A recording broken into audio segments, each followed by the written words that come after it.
All right, how about 3 free plays for Thursday, August 27th? Quite the potpourri of picks here today on the Morning Wager. We've got Major League Baseball. We've got an NFL preseason play as our show best bet as the final week of the NFL preseason commences. And then we will be previewing the Big 12 as we continue to get ready for the college football season. Favorite win totals.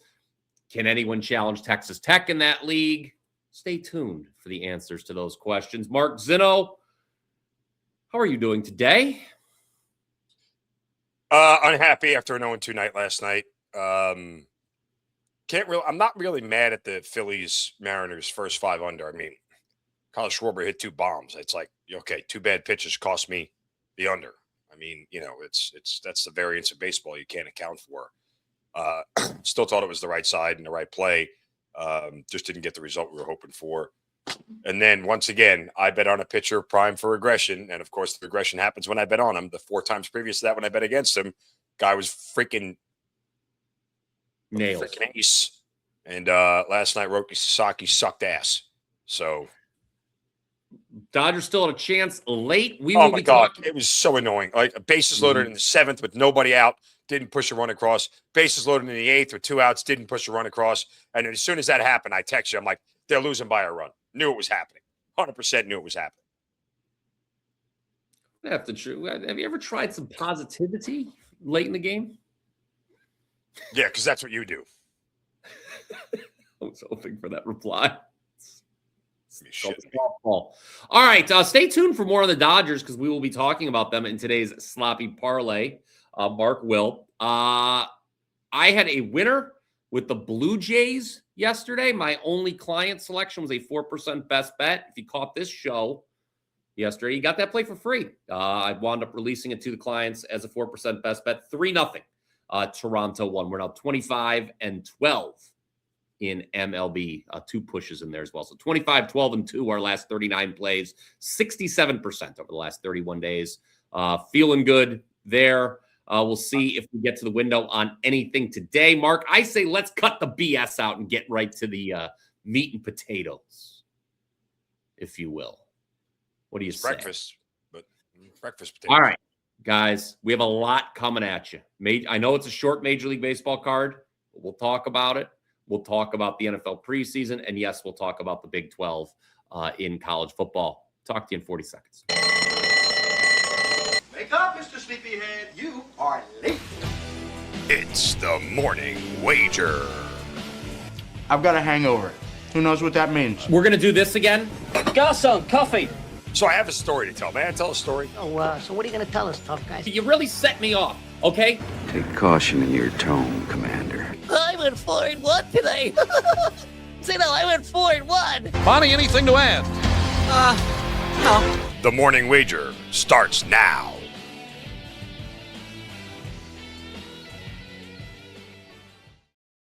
Guys, just a reminder to go ahead and smash that like button. Also, if you already haven't done so, click subscribe here on the WagerTalk YouTube channel. We do appreciate your support each and every day, Monday through Friday. Mark and I are here breaking down the daily betting board.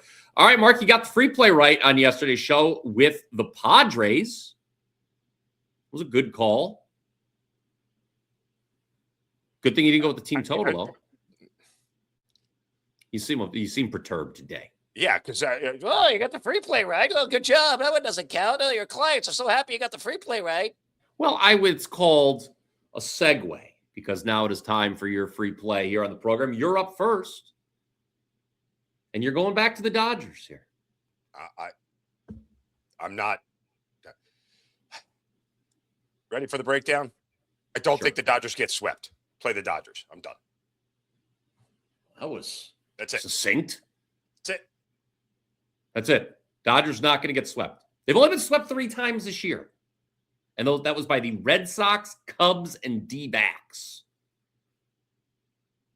No technical handicap. Don't think the Dodgers get swept. We're done. Okay. Next. All right. Let's go to the Blue Jays.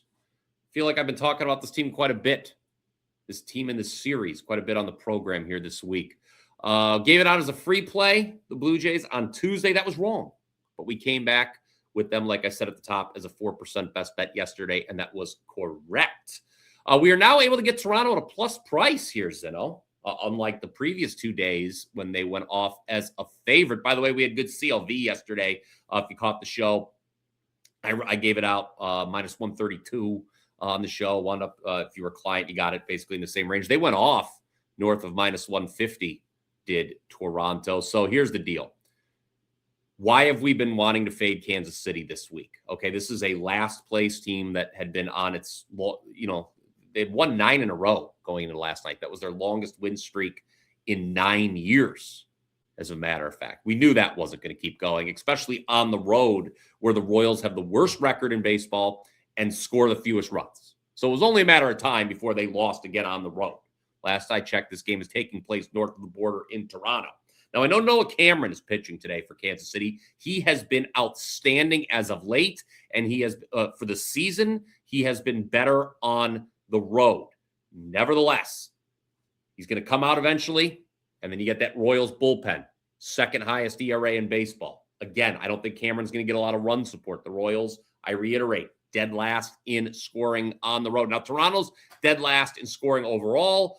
Spencer Arrighetti is a bit of a wild card here. His second appearance since coming over in a trade. I just want to fade the Royals, Mark. And, I'm going to spoil alert. I'm going to probably be looking to fade them this weekend in Cleveland as well. I talked a little longer than you. The too long don't read version is Kansas City's not going to continue winning on the road. They don't score enough, and the record bears that out. Blue Jays, plus 106. By the way, the Dodgers had a leadoff triple in the 9th inning and lost by a run where they didn't score. And last night, again, I mentioned it 2 times where they should have taken a lead and didn't. So there's more. I'm pissed off. So I'm betting the Dodgers. Okay. 2 plus, a couple plus prices next to the first 2 picks there. Dodgers and Blue Jays. There you go. Short dogs. Anything else in Major League Baseball today you want to talk about? Probably lean Yankees, Astros first 5 under. I was looking at the over in Colorado, Washington, the early game. These are 2 bad starters, 2 bad bullpens. My trepidation is this. I actually trust the Rockies offense right now more so than the Nationals. Obviously, the Rockies erupt for 13 runs last night. But the thing is, on the road, they typically don't score as much. Goodman's back in the lineup for Colorado. This kid, Norby, ever since his call up, he gets on base every game. But I don't know. It's a tough it's Washington's offense isn't the same, and it's Colorado on the road. So just maybe a slight lean to the over there. All right. I don't have anything else in Major League Baseball. It's just a short 7. Yeah, and I would also, if you're into the day baseball, after the way the Orioles and Cardinals have scored the first 2 games, I wouldn't bet on it happening 3 straight games, even though both of those pitching staffs are pretty awful. The Orioles don't typically score that much on the road, so there might be some regression there. And why is Arizona such a short favorite against awful San Francisco? And what an awful loss for San Francisco yesterday, blowing that big lead in the 9th inning. They ran out of gas. Here's the Giants were very lucky the first 2 games of that series against the Reds. They got nothing from their starting pitchers, absolutely nothing. And the bullpen was called into duty early each of those first 2 games.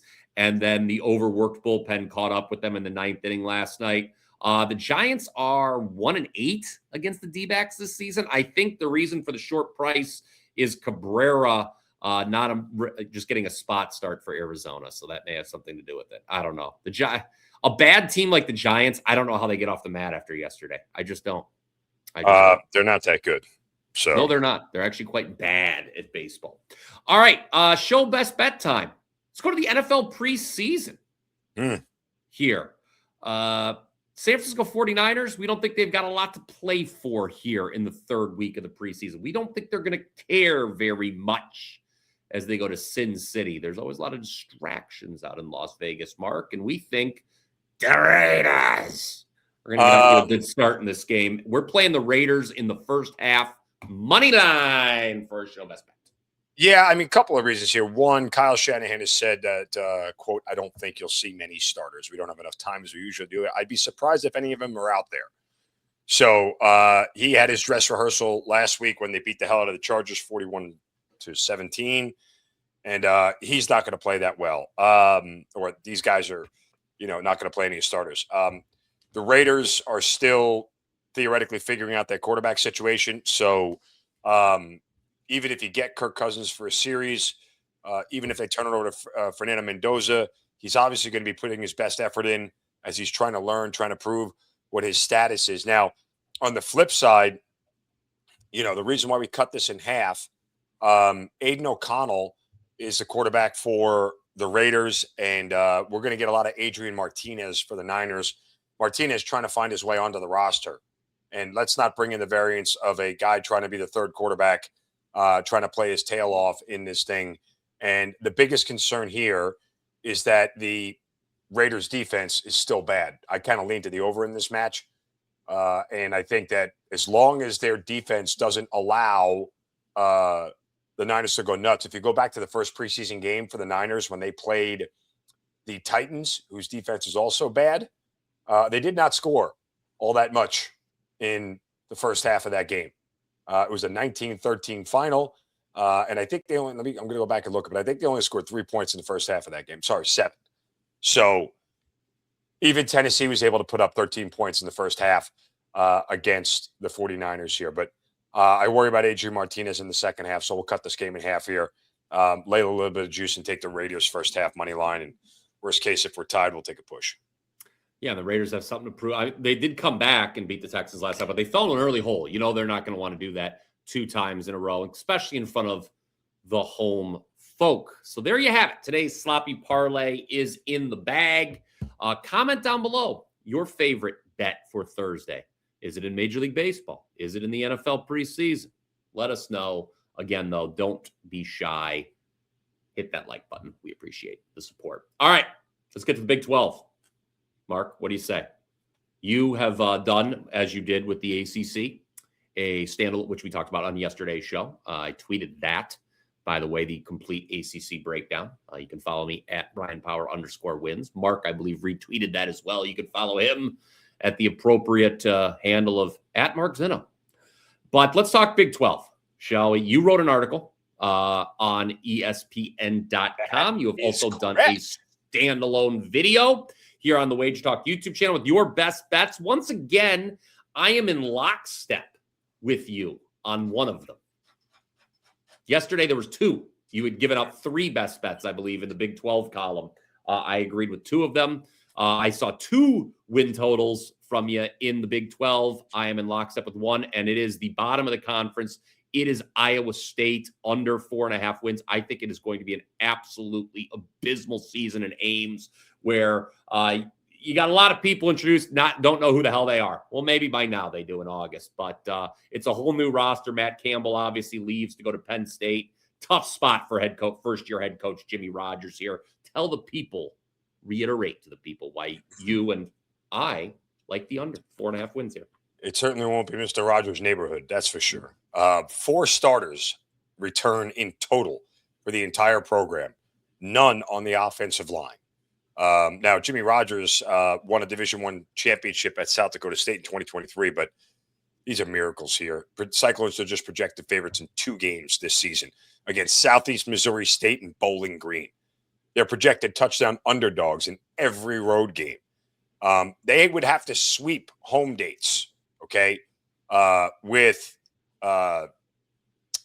who is it here? West Virginia, Oklahoma, and Cincinnati.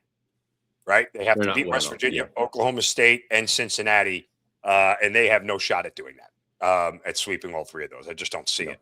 That would just get them close enough, because their other home games are Utah and Kansas State, is supposed to be much improved.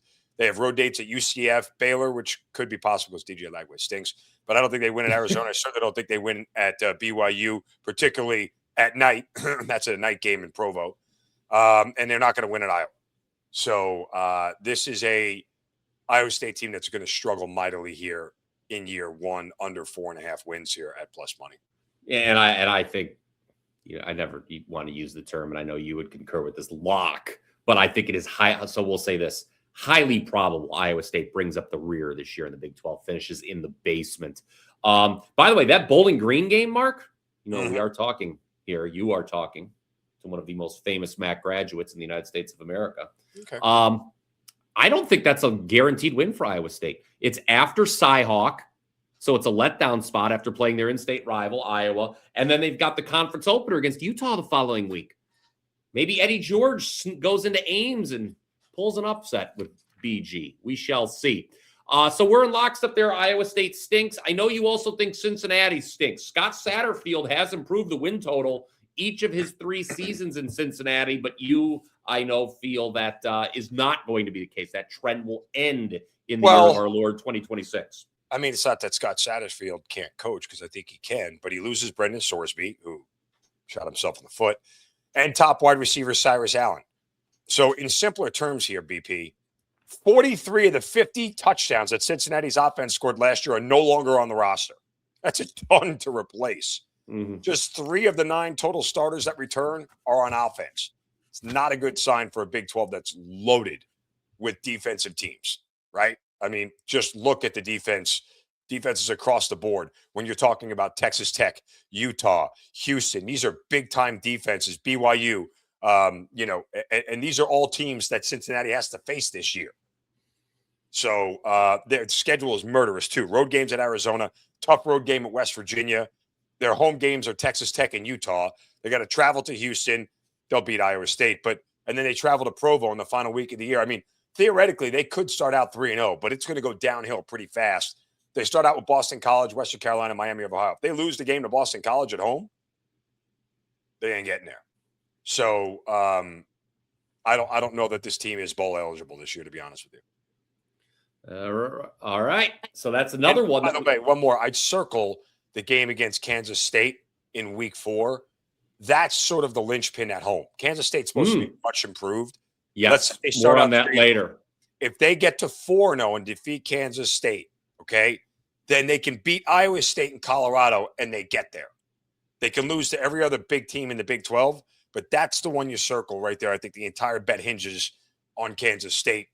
So maybe a hedge spot there if you're going to bet against Cincinnati here when their win total. We will get to the top of the conference in just a moment, but I'm going to add another team that I think it's going to be a long year in the Big 12, and that's Baylor. You mentioned Baylor. They stink. Briefly, DJ Ladway stinks. Doesn't this feel, as you break down the Baylor Bears going into the 2026 season, I think I said 2027, by the way, earlier. Oops. Nevertheless, it feels like for Dave Aranda that this is it, doesn't it? He's kind of circling the drain in Waco. Yeah. A little bit. You look at Baylor's schedule, similar to what you said with Cincinnati, a decent start, okay? Now, they open with the revenge spot against Auburn in your neck of the woods, Atlanta, GA. Then they've got Prairie View A&M. You would anticipate that being a win. Louisiana Tech comes to Waco. Colorado comes to Waco. There's a pretty decent chance Baylor opens the year 3-1, okay? But where do the wins come after that, Mark Zinno? At Arizona State, who's off a bye. TCU comes to Waco. At Kansas. At UCF. Iowa State, okay, we just talked about we didn't like them. That could be a win. So that could be the 4th win. But then they're at BYU, Texas Tech, at Houston. Under 5.5 is plus 134 here. I say let's get aggressive with the Baylor Bears. I think Dave Aranda may be clearing out his office in Waco in early 2027. I'm going to give you one more here, BP. I want you to circle a date on your calendar. Oh, and I think I know what date it's going to be. I want everybody to take a pen and paper out and circle Saturday, October 17th on the calendar. Okay. That is the day that BYU is scheduled to host Notre Dame. Now, full disclosure, I think Notre Dame is the best team in the country. I would pick them to win the national title. And I think that they are primed to do so. That said, this is a spot right here where we could see the Vampire Cougs come out. you're not familiar with the Vampire Cougs, I'll tell you all about the Vampire Cougs. BYU, when they play games that kick off at 7 p.m. or later since 2019, they've lost just 4 of those games. They're 21-4 straight up in home games in Provo at night. Now, the week before that, as I mentioned earlier, they're playing Iowa State at night, which I expect them to be a very heavy favorite in that game. But the Notre Dame game is TBD. We could be looking at a situation where going into that game, BYU is 5-0 and Notre Dame is 6-0. And that could be where College Game Day is that day. And you're looking at two of these two teams that are probably ranked within the top 10 or going against one another. If it's a night game and we get it, and you may or may not, depending on TV schedules. I don't know if I've seen back-to-back times where Provo, where they've played BYU at night in that 10 p.m. window. But if it's a night game, expect right now with BYU as a projected touchdown underdog at home, we will be hammering the BYU Cougars in that spot. Far be it from me to accuse anyone of potential tomfoolery or chicanery. I could see Marcus Freeman potentially going to the executives at NBC and saying, how about a day game? How about an afternoon game against BYU? Thoughts? I wouldn't want to play there at night.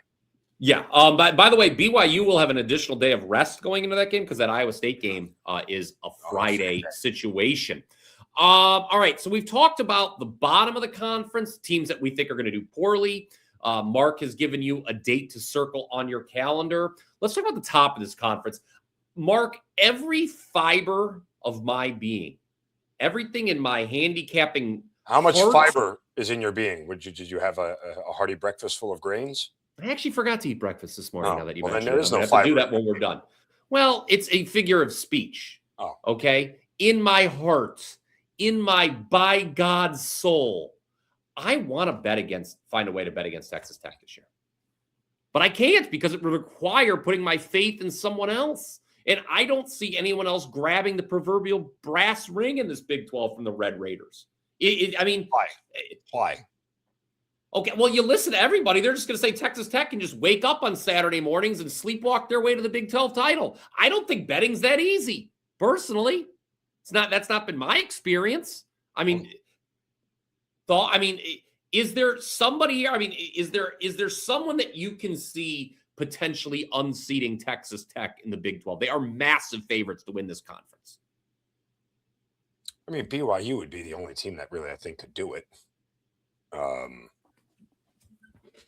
I don't know how much I trust them per se. They did not do well against Texas Tech last year. They had two shots at them, and they got 60 yards. Dominated in both of them. So, I don't know that I would think that they are that good enough to be able to keep up with them. But let me just look here real quick. When did those two teams meet? I have it right here. So they don't play in the regular season, Texas. Oh, that's right. They don't play. Yeah, they avoid each other this year. They got a really easy schedule. BYU should be in the conference title game. Like, in reality, the only game that they have a chance, conference game that they have a chance to lose is at Utah in the Holy War. Let me just clarify something. I said massive favorites. They're just odds-on favorites. Texas Tech is currently only minus 115 when I say but to be an odds-on favorite going into the year. Put it this way. What is BYU right now to win the conference? To win the conference, plus 550. Yeah, I fire on BYU and put yourself in a hedge spot. Against Texas Tech. I thought BYU was a little fortunate last year. There's nothing on their schedule. I hear you. But I'm going to tell you this right now. I got BYU, I got Utah, I got Houston and Arizona winning fewer games this year than they did last year. If I'm going to go with two dark horse, people are going to say, oh, you're kissing ass of management. You're kissing your boss's ass. I think I'll give you two long shots to get to the Big 12 title game opposite Texas Tech.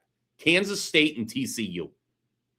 I think a lot of these teams have easy schedules, and I think it boils down to the fact that the Big 12 is just not very good. Well, again, it's 4 teams deep, and that's it. Yes, but I think if Texas you're looking Tech, Utah, BYU, and Who's the other one? Arizona? I mean, that's really it. I don't know. I look at the TCU was a 9-game winner last year, okay, for Sonny Dykes. And Kansas State is the one team in the Big 12 where all the metrics are pointing up. So, I don't know. They have a new coach, Colin Klein. I think Kansas State or TCU. Those are my dark horse picks for the Big 12. The Big 12. Again, I really want to find a way to fade Texas Tech in some manner. Their schedule. You talk about an easy schedule. My God. I mean, minus 115 to win the conference, I guess. But God, that just seems so odd. Why is it only the way people are talking? You would have thought they've already won the Big 12, Texas Tech.